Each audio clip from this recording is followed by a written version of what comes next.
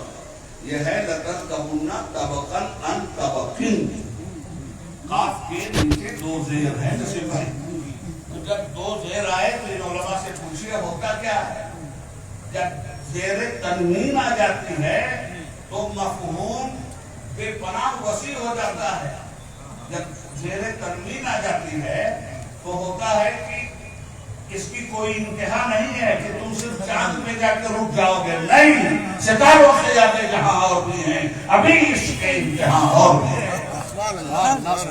جب اس اندار خاکی میں ہوتا ہے یقین پیدا تو کر لیتا ہے یہ بالوں پر روح نبی پیدا. سبب ملا ہے یہ معراج مصطفیٰ سے مجھے کہ عالم بشریت کی عزت ہے.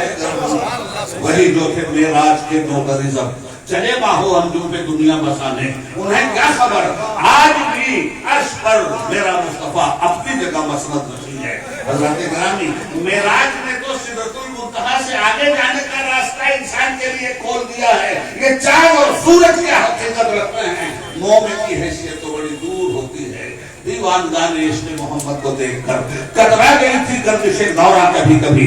گردن میں ہار ڈالے تھے ماہ و نجوم نے. گزرا تھا ان حدوں سے مسلمان کبھی تم ضرور جاؤ گے سواری کرتے ہوئے. عموم کا فائدہ دیتا ہے. تابقین زیر تنوین جب آ جائے تو یہ عموم کا فائدہ دیتا ہے. قرآن یہ کہتا ہے چاند آخری منزل نہیں ہے انسان کی, ابھی اور آگے جاؤ گے. انسان مریخ پہ جا رہا ہے کہ نہیں؟ انسان زہرا و مشتری کو تلاش کر رہا ہے کہ نہیں؟ زہرا بیگم اور مشتری بیگم کی بات نہیں کر رہا ہوں, آسمان کے ستاروں کی بات کر رہا ہے. جا رہا ہے نا انسان. میرے بھائی کیا ہے یہ قرآن کا معجزہ ہے نا میرے بھائی. تو کیا بات ہوئی؟ تم ضرور جاؤ گے. جائے گا آگے جائے گا. راستہ تو میرے مصطفیٰ نے کھول دیا. اور راستہ میرے مصطفیٰ کیوں کھولیں؟ راستہ تو میرے مصطفیٰ کے لیے خدا نے کھول دیا ہے. سبحان الذی اسریٰ بعبدہ لیلا من المسجد الحرام الی المسجد الاقصی. تو حضرات یہ رہا جانے والے کا معاملہ. اب آخری بات کروں. قرآن نے کہا جانے والے مسلمان نہیں ہوں. تینوں میں سے کوئی مسلمان ہے؟ اب ذرا سوچو آگے کیا کہہ رہا ہے قرآن. لَتَرْكَبُنَّ طَبَقًا طَبَقًا, تم ضرور جاؤ گے سواری کرتے ہوئے چاند پر. فَمَا لَهُمْ لَا يُؤْمِنُونَ, اتنی سچی پیشن گوئی دیکھنے کے بعد تمہیں کیا ہو گیا ہے کہ ایمان نہیں لا رہے ہو؟ فَمَا لَهُمْ لَا يُؤْمِنُونَ, اتنی سچی پیشن گوئی دیکھنے کے بعد تمہیں کیا ہو گیا ہے کہ ایمان نہیں لا رہے ہو. اور چاہے ایمان لاؤ چاہے نہ لاؤ, قرآن اپنی حقیقت کو تسلیم کرواتا رہے گا. طالب ہدایت کے لیے ضروری ہے کہ ہم ایمان کے بنیادی نقطوں پہ عمل کر کے وہ کام کریں جو کام قرآن ہم سے چاہتا ہے. اب میں صرف ترجمہ کر کے بات ختم کر دیتا ہوں. میں نے پڑھا تھا الف لام میم ذالک الکتاب لا ریب فیہ. یہ وہ کتاب ہے جس میں شک کی گنجائش ہے. شک کے ساتھ اس کو پڑھیے گا کوئی فائدہ نہیں. ھدی للمتقین, یہ پرہیزگاروں کے لیے. قرآن سے فائدہ کون اٹھا سکتا ہے؟ جو پرہیزگاری کے لیے تیار ہے. اور پرہیزگاری کے لیے تیار ہونے والے کو کیا بتایا گیا؟ والذین یؤمنون بالغیب, پرہیزگاروں کی علامت یہ ہے کہ غیب پر ایمان لاتے ہیں. غیب پر ایمان لاتے ہیں. واٹ از دا غیب؟ غیب کیا ہے؟ غیب وہ ہے جو حواس خمسہ سے جس کا پتہ نہ چل سکے. ہاتھ چھو رہا ہے, پتہ چل رہا ہے یہ نرم ہے یہ گرم. آنکھ دیکھ رہی ہے, پتہ ہے کہ یہ برا دیکھ رہا ہوں کہ بھلا دیکھ رہا ہوں. ناک سونگھ رہی ہے, پتہ ہے بدبو سونگھ رہے ہیں یا خوشبو سونگھ رہے ہیں. زبان بول چکھ رہی ہے, پتہ ہے ہم خراب چیز چکھ رہے ہیں یا اچھی چیز چکھ رہے ہیں. ہاتھ کان سن رہا ہے, برائی سن رہے ہیں یا بھلائی سن رہے ہیں. تو حواس خمسہ اصطلاح مذہب میں کن چیزوں کا نام ہے؟ ہاتھ کا, ناک کا, زبان کا, آنکھ کا, کان کا. غور سے سن لینا یہ باتیں. ان تمام چیزوں سے آدمی چیزوں کی حقیقت کو محسوس کرتا ہے. ہاتھ سے چھو کر نرم گرم محسوس کر لیتا ہے, چکھ کر میٹھا کھٹا محسوس کر لیتا ہے, دیکھ کر اچھا برا محسوس کر لیتا ہے, اور سن کر اچھا برا محسوس کر لیتا ہے. مگر غیب اس کو کہتے ہیں جو نہ ہاتھ سے چھوا جا سکے, نہ زبان سے چکھا جا سکے, نہ آنکھ سے دیکھا جا سکے, نہ کان سے سنا جا سکے, نہ ناک سے سونگھا جا سکے. میں کہتا ہوں اللہ غیب ہے نا. ہاتھ سے چھو لو گے, ناک سے سونگھ لو گے, آنکھ سے دیکھ لو گے. فرشتے غیب ہیں, فرشتے غیب ہیں, جنت غیب ہے, جہنم غیب ہے, پلسرات غیب ہے, خزانہ بشر غیب ہے, برزخ غیب ہے. یہ ہے وہ غیب جس پر ایمان لانا ضروری ہے. یہاں عقل کا گھوڑا جو چلائے گا وہ قرآن سے کوئی فائدہ نہیں اٹھا پائے گا. والذین یؤمنون بالغیب, اچھے لوگوں کی, ایماندار لوگوں کی پہچان قرآن بتا رہا ہے. وَأَقِیمُوا الصَّلَاةَ, اور یہ لوگ نماز کو قائم کرتے ہیں. معلوم یہ ہوا کہ قرآن سے ہدایت اسی کو ملے گی جو نماز کو قائم کرے. وَمِمَّا رَزَقْنَاهُمْ يُنْفِقُونَ, ہم نے جو کچھ تمہیں دیا ہے تم اللہ کی راہ میں خرچ کرو. یہ ہے متقی کی پہچان. وَالَّذِينَ يُؤْمِنُونَ بِالْغَیبِ وَيُقِیمُونَ الصَّلَاةَ وَمِمَّا رَزَقْنَاهُمْ يُنْفِقُونَ والذین یؤمنون بما انزل الیک من قبلک وبالآخرۃ هم یوقنون. اے میرے نبی، جو کچھ آپ پر نازل ہوا ہے اور جو کچھ آپ سے پہلے ہم نے اپنے رسولوں پہ نازل کیا تھا، ان پر ایمان لانے والا متقی و پرہیزگار ہے. قیامت اور آخرت پر یقین رکھنے والا متقی و پرہیزگار ہے. جب ایسا مرد مومن بن کر آدمی غیب پر ایمان لانے والا، نمازیں پڑھنے والا، خدا کے سامنے جھکنے والا، خدا کی راہ میں خرچ کرنے والا، نبیوں کی نبوت و رسالت پہ ایمان لانے والا، اللہ کی ساری کتابوں کو دل سے ماننے والا، جب اس منزل سے کوئی مسلمان گزرتا ہے تو قرآن بشارت دیتا ہے اولئک علی ھدی من ربہم واولئک هم المفلحون. یہ ہیں وہ لوگ جن پر ہماری رحمتوں کی بارش ہوتی ہے اور جن کے لیے ہدایتوں کے راستے منزل تک انہیں لے جاتے ہیں. یہی وہ لوگ ہیں جو کامیاب اور فائز المراد ہیں. اللہ رب العالمین اس مجلس خیر کو قبول فرمائے اور اسی طرح سے اس مکان کے نیچے قرآن کریم کی تلاوت ہوتی رہے. بس یہ چند باتیں مجھے عرض کرنی تھی، ورنہ قرآن کے معجزے کا فلسفہ تو اتنا بڑا ہے کہ رات بھر بیان کروں تو رات کم پڑ جائے گی، فلسفہ رہ جائے گا. والسلام.